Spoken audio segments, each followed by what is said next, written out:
வணக்கம், என் பெயர் டாக்டர் புருத்தவான். இன்று இந்த வீடியோவில் நாங்கள் ஒரு விஷயத்தை பற்றி பேசுகிறோம். பெரிய பிரிவில் இந்த சேனலில் நாங்கள் பேசுகிறது என்று பொருத்தமாக சிறுநீரகம் சேதமடைந்தால் இந்த உணவை சாப்பிடுங்கள், இந்த உடற்பயிற்சியை செய்யுங்கள், கிட்டவனை எவ்வாறு குறிப்பது என்று பேசுகிறோம். ஆனால் எங்கும் நமது சிறுநீரகம் சேதமடைவதை நாம் எவ்வாறு தடுப்பது என்பது பற்றி மிகவும் குறைவாக பேசுகிறோம். அதற்கு பல காரணங்களை புரிந்து கொள்ள வேண்டும். அதை பற்றி இன்று இந்த வீடியோவில் பார்ப்போம். எனவே சிறுநீரக பிரச்சனைகள் உள்ள அனைத்து நோயாளிகளையும் பற்றி நாம் பேசினால் சிறுநீரகம் சேதமடைவதை தடுக்க முடியும் என்பது போன்ற 80 வழக்குகள் உள்ளன. இதற்கான காரணம் உயர் இரத்த அழுத்தம் மற்றும் சர்க்கரையே. இவை 2 நோய்கள் ஆகும் போது நாங்கள் அதிகம் புறக்கணிக்கிறோம். சர்க்கரை இருக்கின்றது, நாம் மற்றவர்களுக்கு பற்றி சிந்திக்கும். பிபி உள்ளது, என் தந்தையின் பிபியும் அதிகமாக இருந்தது, என் பிபியும் அதிகமாக உள்ளது, எங்களுக்கு உயர் இரத்த அழுத்தம் உள்ளது. இவை நம் மனதில் உருவாக்கப்படும் கருத்துக்கள் ஆகியவை நாம் உணர்கின்றோம்.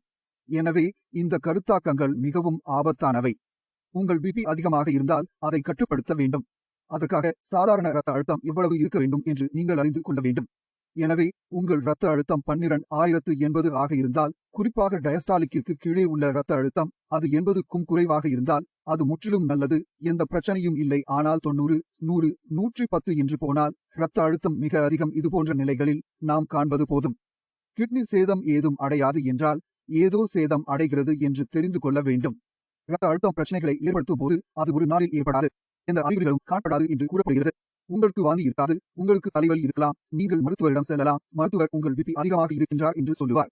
இரத்த அழுத்தம் மெதுவாக அதிகரிக்கும் போது பெரும்பாலும் நீங்கள் உயர் இரத்த அழுத்தம் பிரச்சனை உணர முடியாது என்று பொருளாக்குகிறோம்.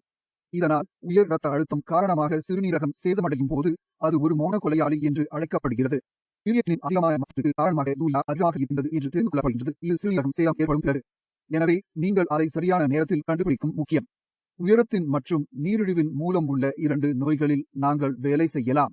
இரத்தத்தை கட்டுப்படுத்தலாம், சர்க்கரை நோயை கட்டுப்படுத்தலாம். இதை கண்காணிக்க வேண்டும்.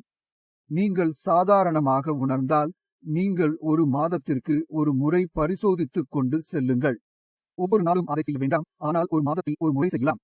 உங்களுக்கு பிபி மற்றும் நீரிழிவு பிரச்சனை இருக்கின்றனவாக உணர்ந்தால் நீங்கள் அதை தினசரி கண்காணிக்க வேண்டும். ஒரு மாதம் ஒரு முறை மட்டுமே செய்யவும், தினசரி செய்ய வேண்டாம். நீங்கள் 21 அவசியம்.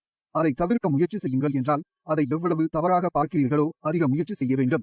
ஒரு தடவை பார்த்த பிறகு விட்டுவிட்டால் சரி, பிபி அதிகமாக இருக்கிறது, நான் மருந்து சாப்பிடுவேன், இந்த அணுகுமுறையை வைத்துக் கொள்வேன், அதனால் இன்று எந்த பிரச்சனையும் வராது. ஆனால் முடிவில் 34 ஆண்டுகள் பின்பு, 5 ஆண்டுகள் பின்பு, 7 ஆண்டுகள் பின்பு அது நிச்சயமாக உங்களுக்கு பெரிய சிக்கல்களை உருவாக்கும். எனவே ஸ்கிரீனிங் செய்வது முக்கியம், சோதனைகள் செய்வது முக்கியம், உங்கள் உடலை ஒரு தகவல் அட்டவணையில் பரிசோதிப்பது முக்கியம். எனவே பிபி, நீரிழிவு நாம் வீட்டில் என்ன செய்ய முடியுமோ அதை நீங்களே வீட்டிலேயே பரிசோதிக்க தொடங்க வேண்டும். மாணவர்களுக்கு முன்னர் ஒரு முறை, 30 வயது மேலும் உள்ளவர்களுக்கு ஒரு முழு உடல் சோதனை செய்ய வேண்டும்.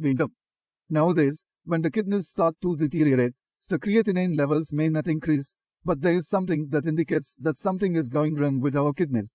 அதுதான் சிறுநீர் பரிசோதனை. If you notice protein or glucose in the urine test, அல்லது மற்றொரு பிரச்சனை வருகின்றது, புற்றுநோய் வருகின்றது என்றால் அது என்னென்ன தவறு நடக்கின்றது என்று கருதப்படுகின்றது. அதற்கு நடவடிக்கை எடுக்க வேண்டியது. உரிமை சோர்வு வருகிறது என்றால் சிறுநீரகம் சேதமடைகிறது.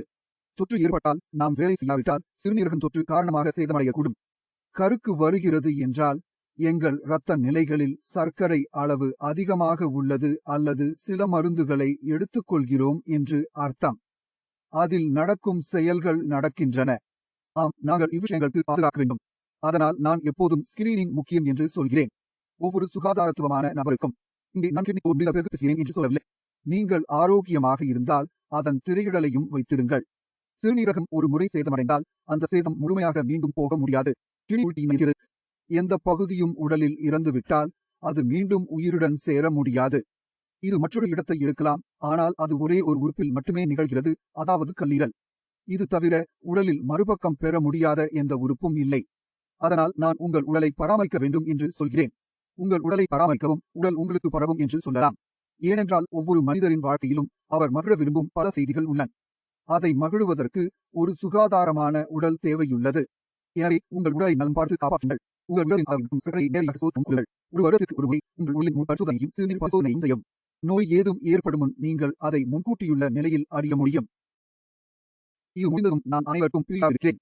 உங்களிடம் எந்த சந்தேகம் இருந்தால் சிகிச்சை பெறும் மருத்துவர்களுடன் பேசலாம். நன்றி.